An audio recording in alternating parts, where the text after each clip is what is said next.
10 lies you were told about Islam. Number 10. Muslims hate the West. Online news publication Now the End Begins, which has over 150,000 followers, stated that all Muslim children are taught to hate the West. However, an extensive survey conducted by the Institute of Social Policy and Understanding contradicts this theory.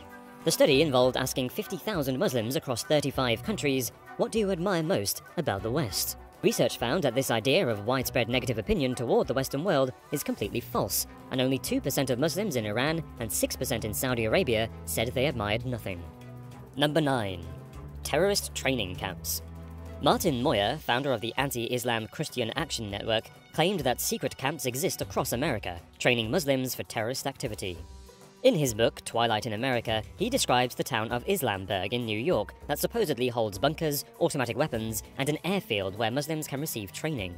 Islamburg is in fact just a tranquil town of 40 families, founded in the 1980s by African-American Muslims escaping racism from New York City. Moyer's claims were quashed by the New York State Police, who explained that the state police were invited to their lands. I don't know any other place where, if something nefarious was occurring, they would willingly invite law enforcement officers to come and have lunch. Number 8. No-go zones. In January 2015, Katie McFarland, the national security analyst for Fox News, exposed the existence of 750 no-go zones across France. She revealed that the areas prohibit non-Muslims from entering and operate under strict Sharia law, where ambulances have access only by police escort. McFarland's statements were pure speculation, as these supposed no-go zone areas were simply towns that French authorities prioritized for urban renewal and state aid. Subsequently, the Paris City Council approved a lawsuit to sue Fox News for reporting such nonsense. Number 7. Islamic terrorist world domination. During his presidential campaign, Jeb Bush stated that the biggest threat today is Islamic terrorism. However, research conducted by the University of North Carolina found that out of the 190,000 Americans murdered since 9/11, only 37 deaths were linked to Islamic extremists. Moreover, Europol found that Islamists were responsible for just 0.7% of terror attacks in Europe between 2006 and 2013. Number 6. Celebrating 9/11. In 2015, as part of his presidential campaign, Donald Trump made a speech claiming that he saw TV footage of thousands and thousands of Muslims in New Jersey cheering as the World Trade Center was attacked.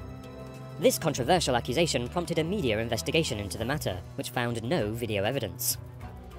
Jerry Spezial, the police commissioner of Paterson, New Jersey, which has the second largest Muslim population in the US, stated, "There were no flags burning, no one was dancing, that is totally false." Number 5. ISIS represents Islam.